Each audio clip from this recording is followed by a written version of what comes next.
Good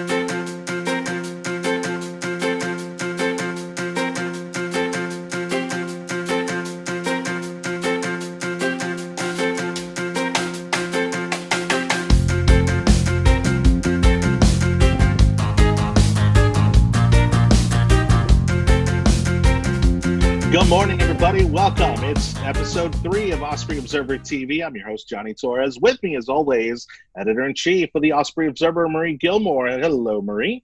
Good morning. Thank you so much for lining up these interviews today. We've got another packed show for you guys. Feel-good interviews that are having a big impact on our community. And what exactly is that? Well, you're going to find out. In our first interview, we talked to Brenda and Austin Wade, who started an amazing Facebook group supporting our local restaurants. And one of those restaurants is Stein and Vine. So we also have Lacey Mathis with us from Stein and Vine and talk about the impact that she has felt from this group started by Brenda Wade, and also how she has managed to navigate the coronavirus and all the restrictions that come along as being a business owner during this time. So let's get it started. Let's go, Marie. Good morning. I'm so excited this morning to bring 2 really great guests with us. Today we're talking to Brenda Wade and her son Austin, who run the Brenda Wade team, and also Lacey Mathis, who's the owner of the Stein and Vine. And we're here today to talk about a really exciting new Facebook page that Brenda dreamed up just 2 weeks ago, and it already has over 11,000 people on it. In fact, I think it was 11,072 this morning when I checked. So Brenda, tell us about the Facebook page, and I want to say the name of it because I had to write it down. It's Restaurants in Greater Brandon and Tampa area offering takeout and delivery. Tell me about starting this Facebook page, Brenda. Well, I was going to get takeout because we eat out. We do our lunchtime is kind of when we all work together and figure out what we're doing every day. And I was going in and realizing, my gosh, these places are dying. And Ty, Lacey's husband, had at the same time was sharing his frustrations on Facebook with the delivery space, and finally said, I'm taking a break. I'm not going to even be here. I hope to be back soon. And I'm thinking, oh my gosh, this has got to be so stressful for them. And kind of what you focus on expands. If everybody realized how tough it was, hopefully everybody would come back and at least start ordering takeout. So I wanted them to know these places are open and we need to support them. If we want them to be there when this is over, we've got to help them limp along. And of course, PPP was going slow, and I knew they were struggling with getting it, and was just thinking, how must that feel to be, I'm hearing 70, 80% down in business. What can we as the community do to pull alongside these businesses that, we all love and help them get over the hump? So I had a friend in Canada who had started a page, and I thought, let's copy them. Let's see if we can do it here. Got the kids, they all have, that's the good thing. We're a family business, so we have pretty wide reach to begin with, and all my teammates, and said, okay, we're going to launch this. Everybody add their friends, see if we can get it going. And it's exceeded our expectations. So we're just thrilled. We're thrilled that we're able to help these guys and keep them going along until we can all get back and eat together. Yeah, and Brenda, just before we started the interview, I mentioned that your name kind of popped up familiar, especially upon seeing your logo, because the first job I had when I moved to the Tampa Bay area for a number of years was working in real estate, and you being in the real estate industry. I mean, again, and I often kind of use this as a reference to Marie as well. I mean, you guys are so plugged into the community because you're out there hitting the streets every single day, visiting businesses. You get a true feel for what's actually happening, the pulse of the community. And that was pretty amazing that you obviously not only saw that problem, but also saw the solution. And it's so exciting to see the success you've had with this group. Yeah, I'm excited for it and what it's doing for the community, because as I mentioned, it's kind of grown spiders, if you will, and there's different things and people are serving others through it. Our restaurant guys, even though they're having a tough time, they're serving the hospitals. They're serving the first responders. When somebody said we had a need in the NICU, these caterers, these restaurant owners, they raised their hand and said, I can do that. I can help with that. one of my restaurants, from yesterday, he reached out and said, this has helped me so much. I want to offer you $100 to give to somebody in need. If you know what it is, you can give a gift certificate from us and I'll feed them. And I was like, that's awesome. So this week we're going to do a single parent and a single mom for Mother's Day. And then when I did that, a lot of others reached out and said, I'll match it. I'll do that. Peggy with the catering company said, I'll do that too, Brenda, with Davenport's Dailies Delight. She did it. And, it's just fun to see that even though they're struggling, they're all working their tails off to make it. They're all trying to take care of the rest of the community. So you can really see how we're all so interwoven, and they're working to survive, but still working to take care of others, which I think is amazing in this current environment. So this is just phenomenal. I love the trickle down effect, Brenda. I think it's just going to keep going and going and growing. I don't see an end to this page. After the crisis is over, I see it still continuing. I definitely want to hear from Lacey too, from the aspect of a restaurant owner. What has this page meant to you, and how is your restaurant adjusting to quarantine and the restrictions put on our local restaurateurs? Yeah, well, first off, thank you so much for recognizing the need to create a page that, like you did, Brenda, because I think what I love about it is that, yes, it gets the word out, but it's a positive page. There is no negativity. There is no bashing. There's none of any of that stuff. And I think during these times you see a lot less of that anyway, but I love that people are embracing it and supporting each other, and that it's nothing but love. And I think that is what has been most inspiring about that page. Yes, it's helped us tremendously, but I've loved seeing the other restaurants and how they're responding to it. And it's made people recognize how many gems there really are in Brandon. It's not in the surrounding area. This is not just the land of chains, and there's nothing wrong with chains at all. But, there are definitely these great little places all throughout our community. And I think that, like you said, if we want to be here when this is all said and done, we need to find ways to support each other. And this has been a great way to do it. So thank you. Lacey, first of all, yes. You talked about the gems in the community, and I got to say, I got to actually visit Stein and Vine when you guys were still just the half of the location of what you are now. And again, like many people, when I first pulled up, I'm like, okay, did I find the right place? But my gosh, and just to brag on you guys a little bit, it is truly one of the gems of the eastern part of the county, because it truly elevated, I think, and kind of made everybody else in the area step up their game as to what a local restaurant can be in eastern Hillsborough County, and how creative you guys are, and just the unique atmosphere that you bring to the area. We're starting to see other restaurants, I would say, of a similar caliber come along. But to get to my question, one of the things that Marie has heard me ask in our previous 2 episodes, because it's a point of fascination on my end, what have you had to implement that maybe you see sticking around even past the coronavirus? Have there been any practices, any solutions, anything that any efficiencies that you say, wow, this worked out really great, let's kind of keep this going whether or not these restrictions stay on for longer? I think takeout, for sure. I mean, takeout was never something we focused on. Because we had enough business coming into the building. If we got takeout orders or somebody wanted to take their food home, no problem, no big deal. We never really, but it was never a point of focus for us. But now we realize that maybe there is a larger need, and especially as this has unfolded and may not be going away in a form that we would all like it to go away, I think that there's going to be that continued need. So making the adjustment to be able to accommodate those needs.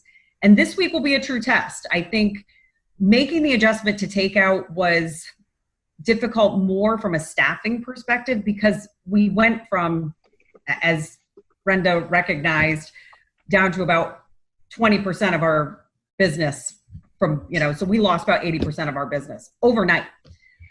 So being able to adjust that quickly was, it was necessary in order to stay open when we had to move to takeout only.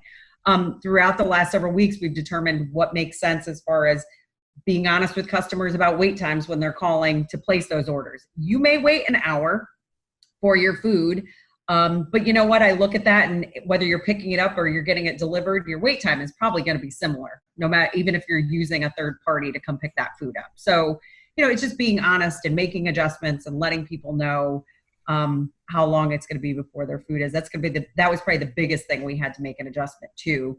You know, instead of 20 minutes, it's maybe an hour before you want to come pick up your food. So best practices. I mean, we've always kept sanitation and those things top of mind. That's not new for us. That's always been a huge priority for me and Ty.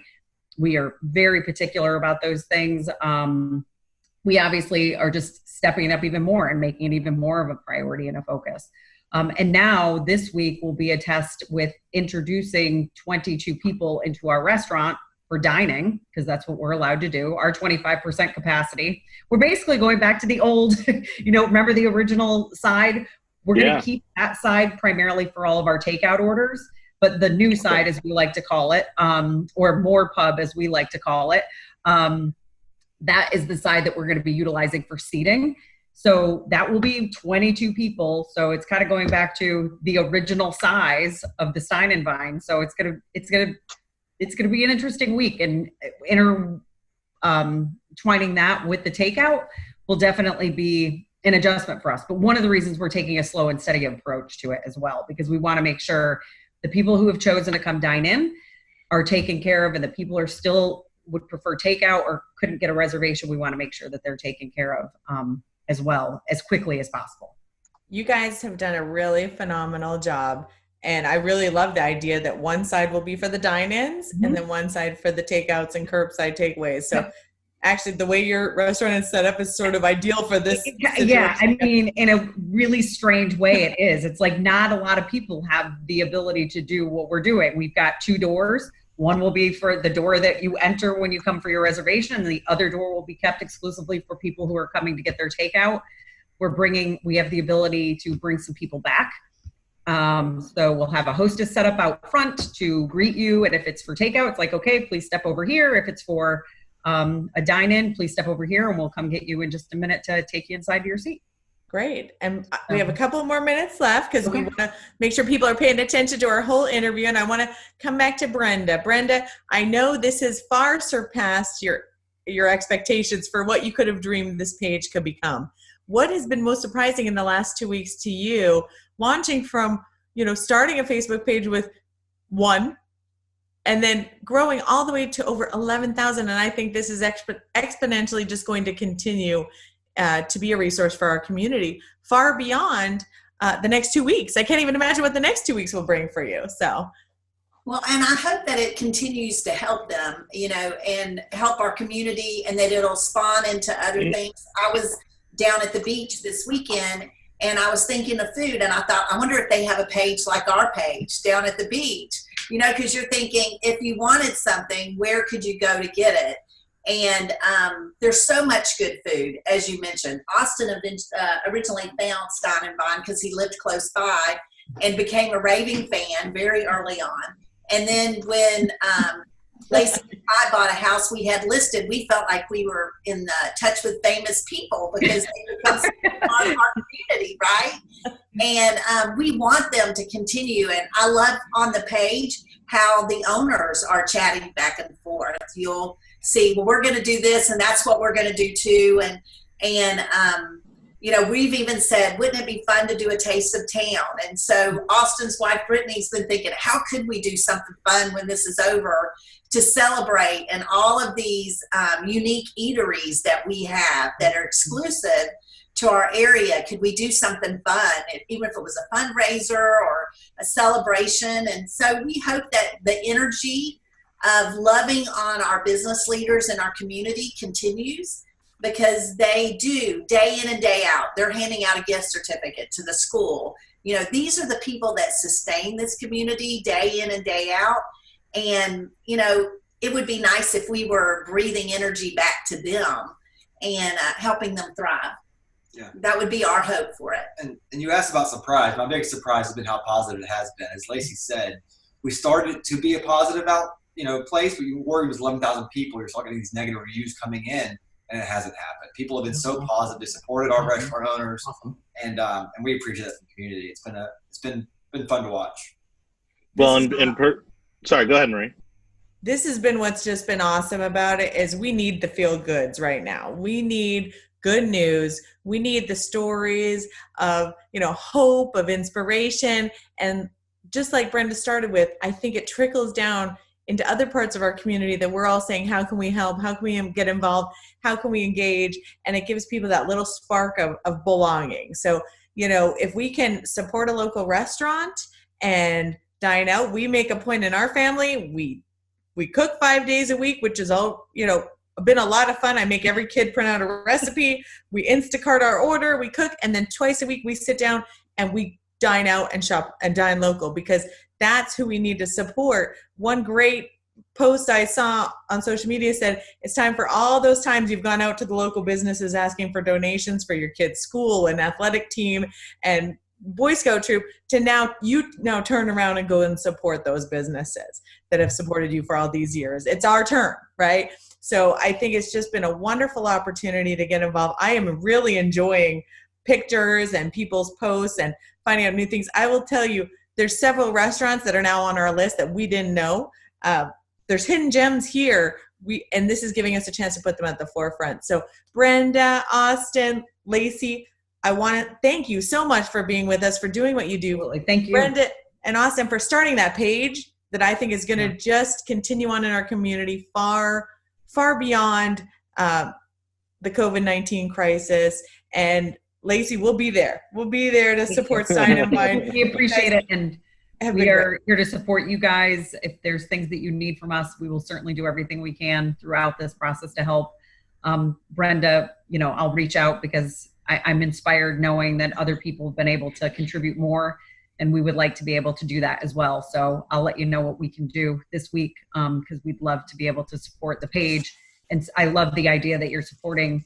It gives me a little tears a little bit, the moms, and it's great. So I told Brenda at her office, I am bringing $140 worth of Dine Local gift certificates times 2. We're going to set up some nice little packages. And for those who have not been to the Stein and Vine, it's going to include a Stein and Vine gift card, La Septima, Summerfield Crossings, Nectar, Win-Win Asian, Sunflower Cafe, La Septima, Sunset Grill at Little Harbor, JF Kicks, River's Edge Bar and Grill, and Candor Grill, all locally owned restaurants. And we're going to put packages of gift certificates together. I think it would be great for Mother's Day or any time, and we're going to get them out. And for people who win them, please share with your neighbors, share with your friends, pick the ones you're going to go to, and then pass it on. This is the time to pay it forward. Absolutely. And keep our local restaurants and our local businesses alive. So thank you all for being with us today. Have a great week. I'm obviously a friend of the page. I'll be on there and commenting and posting, and Stein and Vine, one of our favorite restaurants. So thank you all for being with us. Thank you. See ya.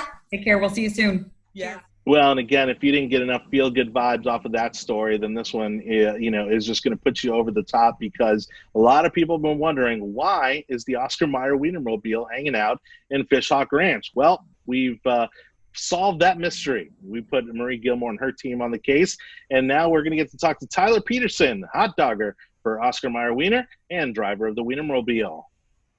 Okay, for our second interview today, I couldn't be more excited.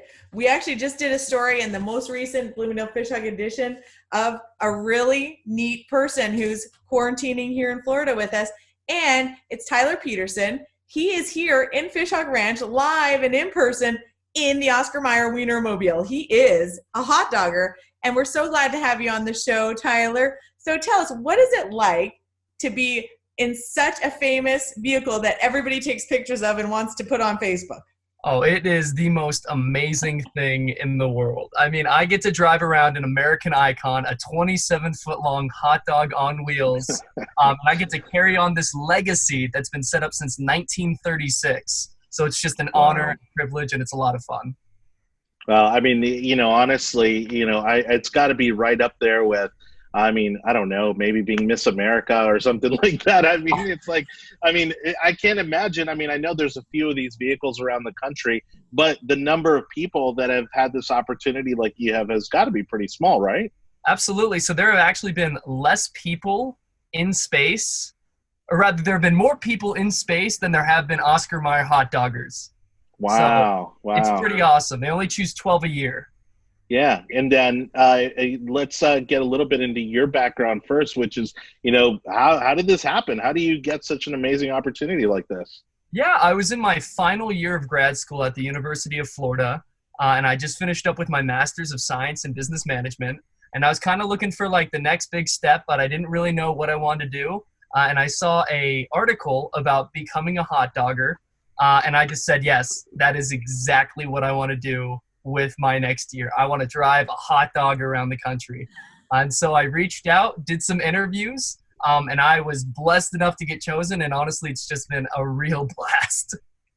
I can imagine just the people you've met around the country, and just the stories you must have, because again, there's nowhere that you must go that you can't go unnoticed. I mean, it is quite physically impossible. Marie, did you have a question for him? Absolutely. I know. Tell us about what a typical day for you was like before quarantine, Tyler. Yeah, so a typical day was typically we'd wake up around 8 a.m. Stretch our buns, get ready for the day, and we'd get in the Weinermobile. We typically would drive to a retail event, maybe a grocery store, or maybe even a parade or a festival, something really fun. We did a lot of strawberry festivals in Florida, which was a real blast. And we typically would be hanging out, doing little tours of the Weinermobile and handing out our world famous Wiener whistles. Excellent. And what was your territory? Like, how far were you driving in this particular Weinermobile? Yeah, so for we actually separate our territories. So you get one territory for the first 6 months and then a second territory. So for the first 6 months, I was actually in the Great North. I was loving it. I'd never been up to like the UP of Michigan or Wisconsin, and I was loving it. And then I got to take a trip back home to the Southeast. And so I've been in the Southeast for this past 6 months. So I've been all around Georgia. I've been all around North and South Carolina, done a lot of Florida. So it's just been a real blast. And when does your season wrap up, Tyler? June. So at I'm pretty close to the end, and it's very, very sad, but I'm just honored I even got to do this job. So is it do you have the option to renew, or is it a time limited thing where you move on? It's a time-limited thing, so you only get 1 year to be an Oscar Meyer Hotdogger, live out your wildest dreams, and then, time's up. I would kind of equate it to, my opportunity to work, at Walt Disney World. I think it probably has that same kind of magic, again, that American iconic experience.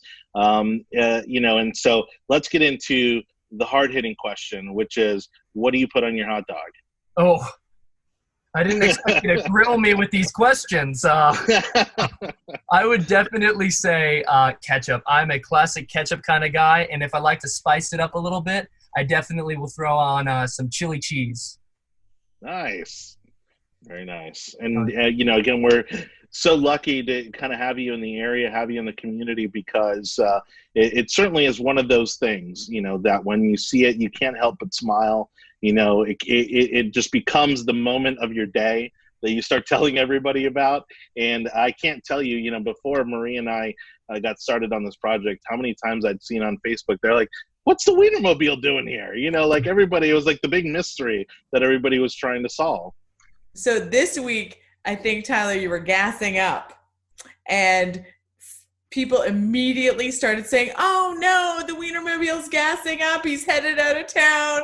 Farewell. So glad I got a picture. But in the meantime, I actually saw a post, Tyler, that you now have a unique opportunity over the next few weeks to actually participate in some events. Can you tell us about that? Yeah, definitely. So I'm looking for local community events for possibly the next week and even the week after that. And I'm looking to just really bring some smiles around to the local community. So if you have a birthday, maybe you'd like me to drive by, maybe you know someone in a nursing home, or even thanking some ER workers, send me a invite to that. I've been showing up at a lot of them. I think I did 5 assisted living facilities in the greater Tampa Bay area all last week, and I've just been having a blast doing it. So I'm just looking for opportunities to just sort of make some magic. And what is our best way of contacting you right now, Tyler? Yeah, absolutely. My email address. So my email address is tyler.peterson@craftheinz.com. Perfect. I've got a couple events I'm going to PM you for a couple special birthdays in the neighborhood, because that is one thing that's been really something to talk about, is having celebrations in quarantine. Obviously, our high school graduates this year are graduating in quarantine.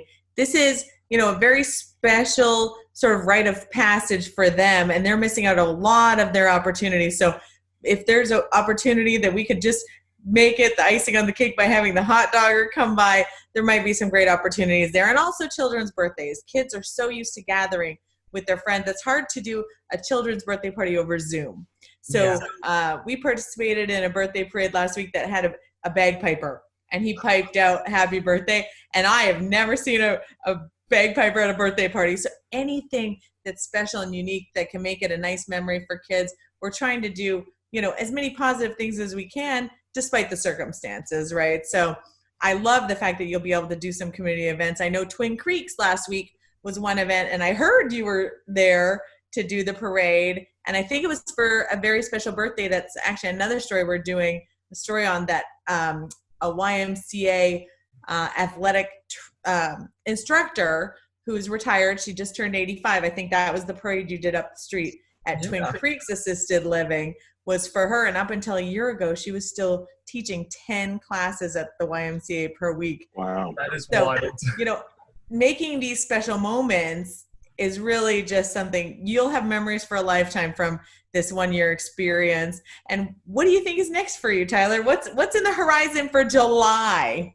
Oh, I am looking for a job at the moment. I really love writing, and I've been writing a lot while I've been on the road. So hopefully something with that. But I really don't know. The world is my oyster.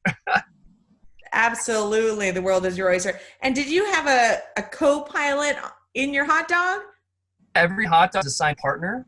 And so my partner, unfortunately, she had to end up going home, obviously, for social distancing efforts. So she's from Kansas City.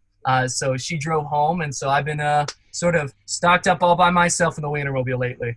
Okay. So tell us about driving that vehicle. Is it a regular car or a truck? Because it's obviously distinctive when you see it on the street. Well, I mean, it's a Weinermobile at heart. So it's definitely incredibly unique. Okay. It is a 27-foot-long hot dog on wheels that is 60 hot dogs long, in case you were wondering. Does it run on vegetable oil, though? That's what I'm wondering. Absolutely not. It runs on high-octane mustard. Oh, there we go. Yeah. Oh, yeah. And it's a lot of fun to drive. We got a lot of training. We got about 2 weeks of training at Hot Dog High in Madison, Wisconsin. And that's where they taught us how to drive the Weinermobile, which is pretty exciting. Wow. And once you get used to it, I mean, you just really haul buns in it, have a good time. It's a lot of fun. Okay. Do you have a little go ahead. Sorry, John. go ahead, Marie. I'll hold mine for the end. Go ahead. I just had, just kind of another fun question, which is, what's the weirdest hot dog concoction you've seen or heard of? I am so happy you asked me this, because there is, when I was in Green Bay, Wisconsin, and the manager of a hotel pulled us over and was like, I need to teach you this hot dog recipe that I've been eating all my life. And we were like, we love hot dog recipes. We love hearing about them. So I was like, go for it. And it was a hot dog with mayonnaise, peanut butter, and Cheese Whiz. And it was fantastic. No. Oh, my God. It was so good. It was amazing. I was not expecting the Cheese Whiz on there. Yeah, That's I'll take your word for that one. Oh, my goodness.